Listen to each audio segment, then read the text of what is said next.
Hello and welcome back to Pocket English Podcast. This is the place where you can improve your listening and speaking whenever you have a few minutes to spare. I am Sarah. And I am Mark. We are very happy you are here with us today. Today, we are going to talk about a very specific pain that almost every English learner feels. Yes, it is a frustrating feeling. Mark, have you ever seen a student who is very smart in their own language, but when they try to speak English, they suddenly stop? They go silent. Their eyes get wide. I see this all the time. It is called the freeze. You have a great idea in your head. You know exactly what you want to say in your native language. It is a complex, adult thought. But when you try to say it in English, you cannot find the words. So you say nothing. Exactly. You feel stuck. And honestly, you might feel a little bit stupid. You know you are an intelligent adult, but in English, you feel like you cannot express yourself. Today, we are going to fix this. We are going to teach you a technique called the simplification method. This method will help you stop translating in your head. It will help you speak faster, and it will stop you from getting stuck. If that sounds good to you, please make sure you are subscribed to the channel so you do not miss our future lessons. So, let us start with the problem. Why do we freeze? The reason is simple. You are trying to be a poet, but you are still learning the language. In your head, in your native language, your thoughts are complex. They are adult thoughts. Right. For example, in your own language, you might think a sentence like, I am completely overwhelmed by the sheer volume of work I need to finish by the deadline. That is a complicated sentence. It has difficult grammar and specific vocabulary. When you try to translate that sentence directly into English, word for word, your brain crashes.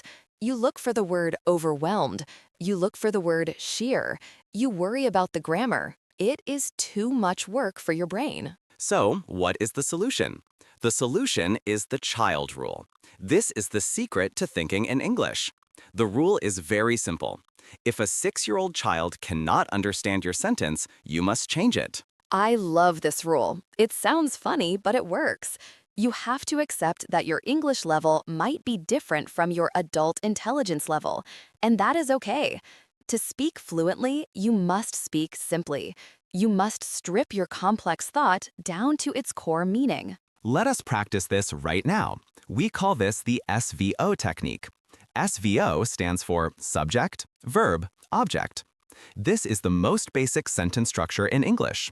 When you feel stuck, you must return to SVO. Sarah, give me a complex thought, and I will show everyone how to use the child rule to simplify it. Okay, here is a difficult one.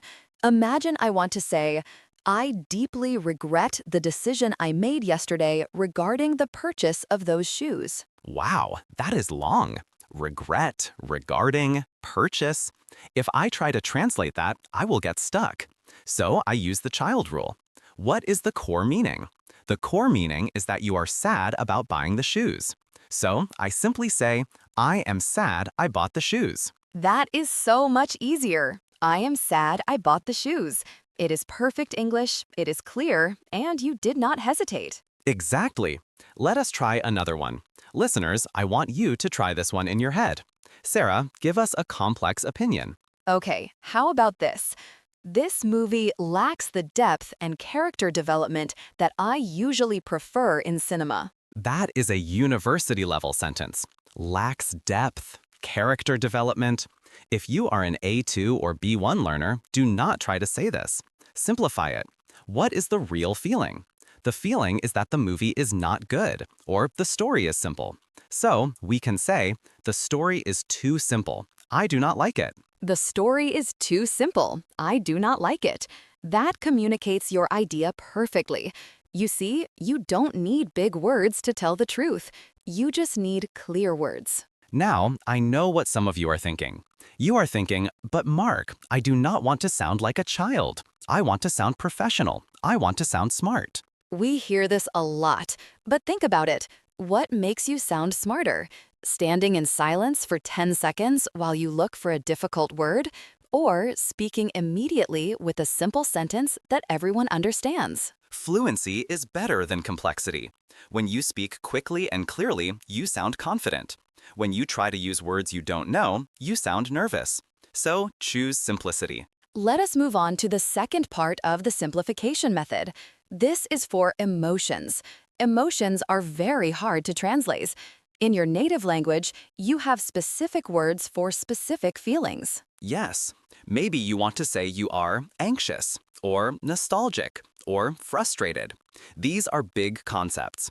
If you forget the English word for anxious, don't stop talking. Instead, describe what your body feels. This is a great trick. Use the physical sensation. For example, if I am anxious, what is happening to my body?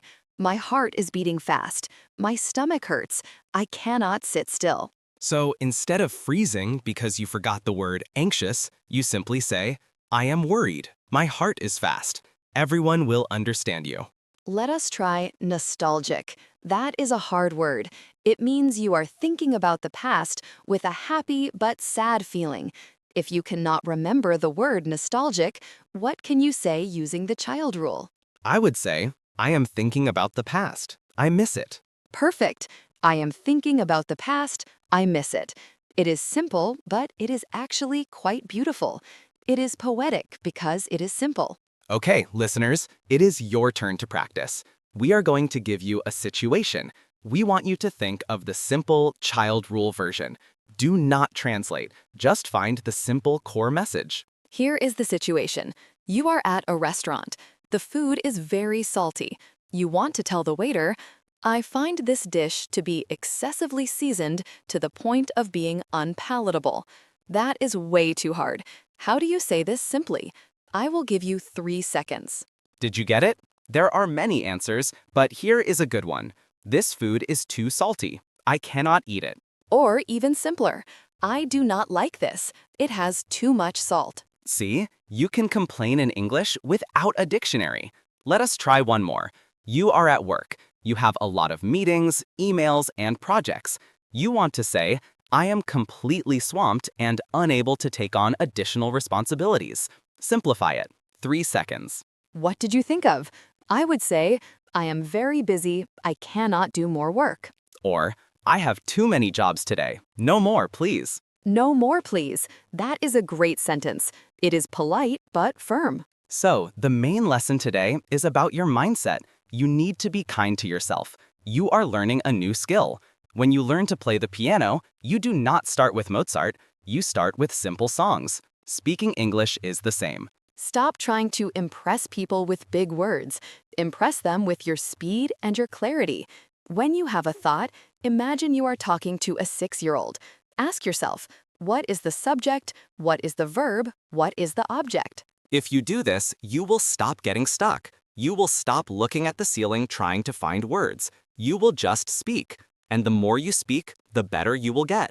We have a small challenge for you for the rest of the day. We call it the 3-second challenge. For the next few hours, every time you have a thought in your head, try to say it in English in your mind. But you must make it simple enough that a child understands. If you think the weather is deteriorating rapidly, stop.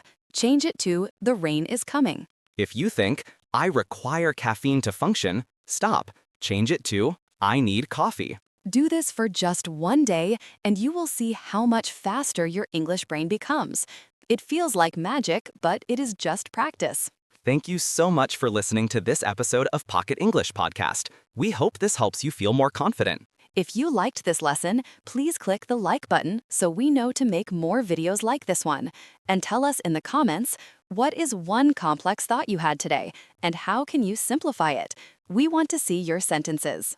Keep practicing, keep it simple, and we will talk to you in the next episode. Bye for now.